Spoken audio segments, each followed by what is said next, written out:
Salut à tous, c'est Cornichon, on se retrouve aujourd'hui pour une nouvelle vidéo pleine de rebondissements. Ouais, enfin on va parler des suspensions quoi. C'est parti!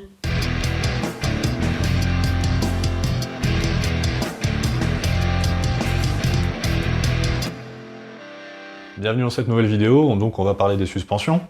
Alors, encore une fois, quand on veut commencer la piste, on peut très bien s'en sortir avec les pièces d'origine.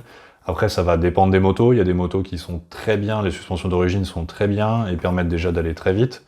D'autres motos où voilà, c'est plus discutable, va peut-être falloir changer quelques trucs, avoir une huile plus ou moins fluide, peut-être changer des ressorts ou voilà, commencer à changer des pièces. Mais en tout cas, la base, c'est d'avoir une suspension entretenue en bon état quand on veut aller sur piste. Au niveau des réglages, pas partir dans des trucs farfelus. Je ferai certainement une ou des vidéos sur le réglage des suspensions. Certainement avec un pro quand je ferai régler ma moto par un professionnel. Moi, c'est pas du tout... voilà, il faut quand même un certain nombre de connaissances et l'habitude pour bien régler des suspensions. Après, il y a quand même des règles de base avec, voilà, ou cherchez un peu, si vous avez besoin, cherchez sur Google réglage suspension. Commencez par régler ces courses mortes et puis ensuite les hydrauliques de ces suspensions. Le but, ça va être d'avoir une moto voilà, qui va absorber les chocs de manière constante et qui, quand on appuie par exemple au milieu de la moto, qui va pas faire un mouvement comme ça ou un mouvement comme ça. Le but, c'est que la moto, elle soit bien équilibrée. Après, au niveau de ce qu'on peut faire, donc encore une fois, ça dépend des motos. Il y a des motos qui sont très bien d'origine. Et puis, on va pouvoir ensuite aller faire préparer ces suspensions par encore une fois, certains professionnels, où il y a, voilà, ça c'est pareil, il y a plein de possibilités. Regardez ce qui est le plus proche de chez vous, renseignez-vous un petit peu sur les forums ou sur les sites, les retours d'infos sur ces préparateurs. En général, ça vous donne un petit plus sur la moto. Et puis, l'étape d'au-dessus, c'est le changement. Ok, le changement des pièces. Donc on peut aller, on va dire, de budgets relativement raisonnables à des budgets complètement délirants. Si on part sur des pièces, voilà, on prend une fourche Linz à 10 000 € ou ce genre de choses, voilà, on peut complètement craquer. Après, on va voir ce que ça apporte. Donc justement, qu'est-ce que ça apporte de changer ces pièces-là? Moi, mon expérience, donc j'avais mes deux premières motos, donc la GSX-R 1000 2001 et ensuite la R1 de 2006, qui était plus ou moins d'origine. J'ai un peu moins roulé avec la GSX-R, je crois qu'elle avait une préparation de la fourche. Par contre, la R1, elle était full origine, donc les suspensions étaient vraiment full origine. Et je peux vous dire là-dessus d'ailleurs justement qu'avec un bon réglage, ça peut changer beaucoup de choses. Au niveau des sensations, j'avais eu l'occasion de tester avant-après un réglage. Je freinais simplement, en freinant au même endroit, j'étais à l'arrêt dans le virage, parce que je freinais beaucoup mieux avec les suspensions bien réglées. Donc voilà, ça va être ça. Ça, c'est important, d'avoir des bonnes suspensions bien réglées, le minimum. Au niveau confort de pilotage, confiance, etc., ça apporte un gros plus, et ça va faire aller plus vite. Voilà, contrairement peut-être à d'autres pièces qui sont pas forcément pour aller plus vite, mais la confiance, la constance, voilà, ça va apporter un vrai plus au niveau des suspensions. Donc mon expérience à moi, c'est que sur la 2006, la R1 de 2006, j'étais en suspension origine, et la S1000RR de 2010 que j'ai acheté ensuite était, elle, en Öhlins. Donc elle avait un TTX à l'arrière, TTX 36 à l'époque, et un kit cartouche NX30 à l'avant. Et vraiment, alors c'était une autre moto, bien entendu, mais on a quand même ce feeling de suspension qui est différent. On va avoir une suspension qui est plus onctueuse, qui va mieux absorber les chocs. On a plus de retour d'informations en fin de compte avec la moto. Donc encore une fois, certains vont peut-être aller très vite ou même plus vite avec des suspensions complètement d'origine. Maintenant, le gros avantage de ça, c'est qu'on a une suspension qui reste constante, qui donne des infos et qui va voilà permettre, en étant confiant et en étant confortable, de progresser petit à petit sans avoir des variations et à devoir gérer d'autres paramètres. Donc c'est vraiment le but, c'est d'avoir quelque chose qui soit plus stable, qui encaisse mieux aussi quand on veut pousser plus. Voilà, mais ça peut venir un petit peu après. Donc cette S1000RR de 2010 était en Öhlins. J'ai roulé quelques saisons avec. Et puis en 2016, donc en début saison 2017, j'ai commencé à rouler avec la S1000 RR de 2016, qui elle était avec les suspensions électroniques de chez BMW, donc qui s'appelle DDC. Alors DDC, qu'est-ce que ça veut dire? Tout simplement Dynamic Damping Control, ok. Donc un contrôle dynamique de l'amortissement, on va dire. Voilà, donc ça c'est le système BMW. Alors j'ai jamais pu tester les systèmes Öhlins pilotés qu'on a chez différentes marques, donc que ce soit Ducati, maintenant Honda, Yamaha aussi avec la R1M. Voilà, donc c'est un autre système, ça j'ai jamais pu essayer. Le DDC, je voulais l'essayer sur la S1000 RR.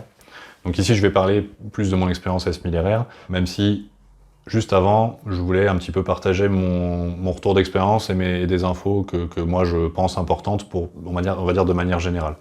Donc sur cette S1000 RR de 2016 avec les suspensions électroniques, j'ai roulé une saison. Franchement, le système est bien. Le système fonctionne bien. Le gros avantage de ça, c'est qu'on ne s'emmerde pas à changer les réglages d'un circuit à l'autre, d'une condition climatique à l'autre. La suspension va s'adapter en fonction de la façon dont on roule, en fonction du terrain. Donc si elle a plus d'impact, moins d'impact, si le terrain est plus lisse, moins lisse. Donc ça, c'est bien. Honnêtement, les usures de pneus étaient franchement pas mal.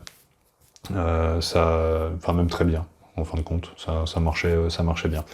Maintenant, j'ai pu aussi essayer, donc en tout cas sur les anciens modèles, donc de 2015-16 jusqu'à 2018 inclus, on pouvait aussi ajouter en plug and play un capteur de fourche. Donc je vais vous mettre la photo là, voilà, un capteur de fourche 2D, plug and play à l'avant. Donc ça permettait à la moto d'avoir pas seulement les infos de l'arrière, parce qu'il y a un capteur intégré à l'arrière, de base, voilà, qui permet à la moto de connaître l'enfoncement de la suspension. Et en fin de compte, elle se règle par rapport à cette info uniquement. Le fait de rajouter ce capteur 2D à l'avant, ça donne à la moto les infos des deux côtés, donc avant et derrière. Et du coup, personnellement, donc ça je l'avais monté au Mans, je crois que j'ai fait une journée ou une demi-journée sans ce capteur, et on l'a rajouté après. Et honnêtement, en tout cas au freinage, ça apportait un vrai plus au niveau de la stabilité de la moto. Comme elle avait voilà, l'indication de l'enfoncement rapide de la fourche, vraiment la moto était plus saine, plus stable au freinage. Donc ça, c'était un vrai plus. Donc j'ai roulé voilà, comme ça avec cette suspension-là. Mais j'ai eu on va dire au fur et à mesure, un mauvais feeling, ou en tout cas des mouvements de la moto, notamment sur les phases d'accélération sur l'angle, donc où vraiment j'aime bien danser, mais là quand on commence à avoir la lambada en plein accel, à des vitesses des fois au-dessus de 200 km/h, ça rassure pas, on va dire. Donc voilà, tiens, je vais vous mettre justement un exemple à Spa.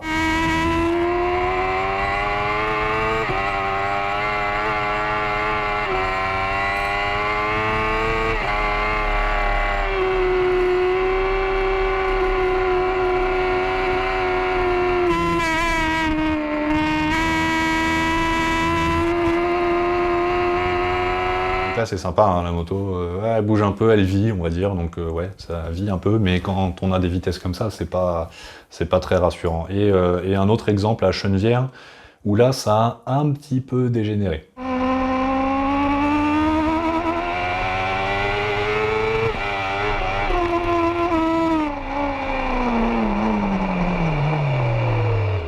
Ouais, comme vous l'avez vu là, tout simplement la moto elle est partie en une espèce de guidonnage pas ultra contrôlé, vraiment tac tac, elle m'a donné des gros coups de raquette, ce qui fait que bon, j'ai été tout droit un petit peu, voilà, j'ai freiné après, mais bon, c'était un peu chaud quand même.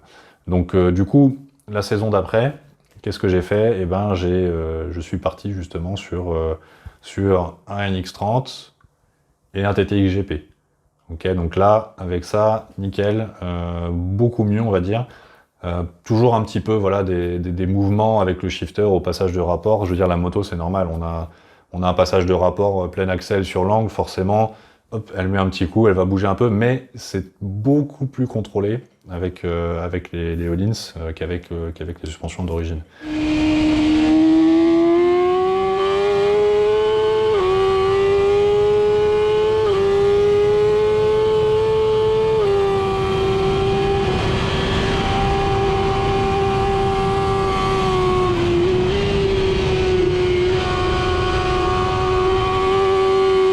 Sur la nouvelle, a priori, j'ai pas essayé, mais a priori, les nouvelles suspensions sont quand même bien mieux, on va dire. Elles se comportent mieux que les anciens modèles. Maintenant, voilà, on va dire chat échaudé et craint l'eau froide. Niveau budget, c'est un peu plus cher, mais j'ai préféré partir sur une moto avec des suspensions classiques et mettre le NX30 et le TTX GP qui vont me donner... je sais à quoi m'attendre en fin de compte avec ce réglage-là.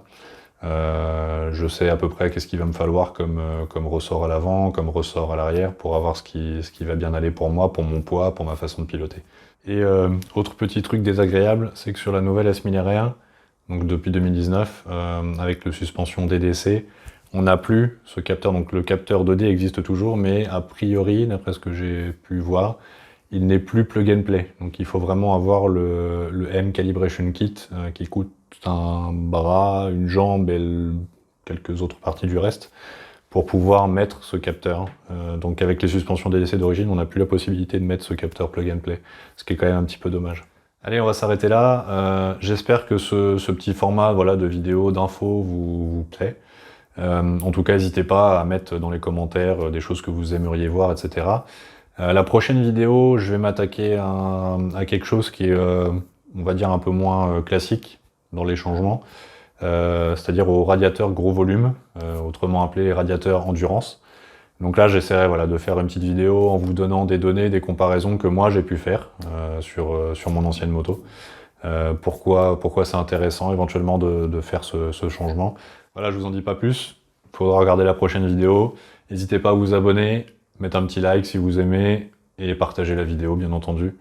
En tout cas, en attendant, n'oubliez pas, comme d'habitude, jamais plus vite qu'à fond. Allez, ciao!